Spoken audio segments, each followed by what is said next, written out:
আমি মানুষটাই যে পাল্টে গেলাম ম্যাডাম। ছিলাম চুড়িয়াওয়ালা, আর আপনার মতো চিড়িয়াকে ধরে এনে হয়ে গেলাম চিড়িয়াওয়ালা। শয়তান, মিথ্যে বলে তুমি আমাকে এখানে ধরে এনেছো। তুমি একটা নকল চুড়িওয়ালা। কিন্তু তুমি মাইলিয়াকে বলে আসল শিউলি ফুল। দেখি বুঝে নিয়েছি।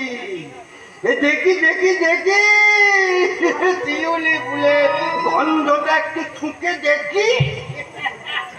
খবরদার, খবরদার বলছি, আমার গায়ে হাত দেবে না। একদম আমার গায়ে হাত দেবে না। কি হলো বস? চমকে উঠলেন কেন? কারেন্ট শর্ট মারছে। হাই ভোল্টেজ কিনা। কিন্তু জানোয়ার, এবার তোমাদের আসল উদ্দেশ্য আমি বুঝতে পেরেছি। বলো, কেন তোমরা আমাকে ধরে এনেছো? কি চাও? আগুন জ্বালাতে। কিসের আগুন? তোমার যৌবনের আগুন। কি বললে? তোমার যৌবনের আগুন আমার বসের মনটাকে রঙিন করে তুলবে।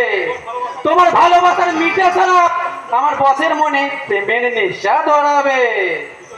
ইঁদুরের মতো কথা বলতে লজ্জা করছে না? ঘরে তোমার মা বোন নেই? ওই শয়তানি! এই দুনিয়ায় আমার মা বলে কেউ নেই। অনেকদিন আগে স্বর্গে চলে গেছে। এই পৃথিবীতে আমার বোন বলে কেউ নেই। তাই তোদের মতো মেয়েদের যেখানে থাকা উচিত আমি সেখানেই পাঠিয়ে দিলাম। ইনবক্স, এই বিষাক্ত নাগিনীটার কাল রাতগুলো ভেঙে দিন। ছি ছি ছি ছি ছি। কি কেলেঙ্কারি কাণ্ড! এ নাগিনী হবে কেন? আসল চিড়িয়া।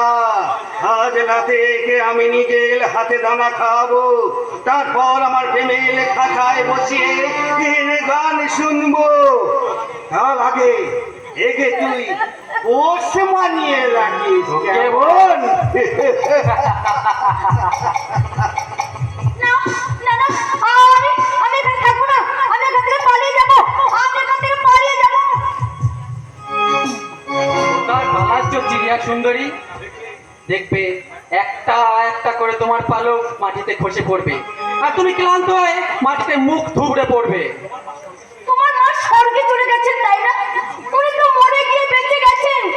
সেই মাকে তো আর তার সন্তানের হাতে নারী হয়ে আরেকটা নারীর লাঞ্ছনার ঘৃণ্য কাহিনী শুনতে হবে না। কি বললে? একটিবার মায়ের মুখটা স্মরণ করো শয়তান। যে মা স্বর্গ হতে দেখছেন তোমার এই প্রকৃতির দৃশ্য, আর মনে মনে ভাবছেন এমন কুলাঙ্গার সন্তান জন্মের পরে গলা টিপে মেরে ফেলেনি কেন? আর একটা বার আমার মায়ের কথা বলবে না, আর একটা বার আমার মায়ের কথা বলবে না। তুমি তো ঠিকই বলেছো, আমার মাটা মরে গিয়ে বেঁচে গেছে, আর আমি শালা বেঁচে থেকে একটু একটু করে নিজেকে মৃত্যুর দিকে ঠেলে দিচ্ছি। আমি তোমার বিবেককে খুন করেছি।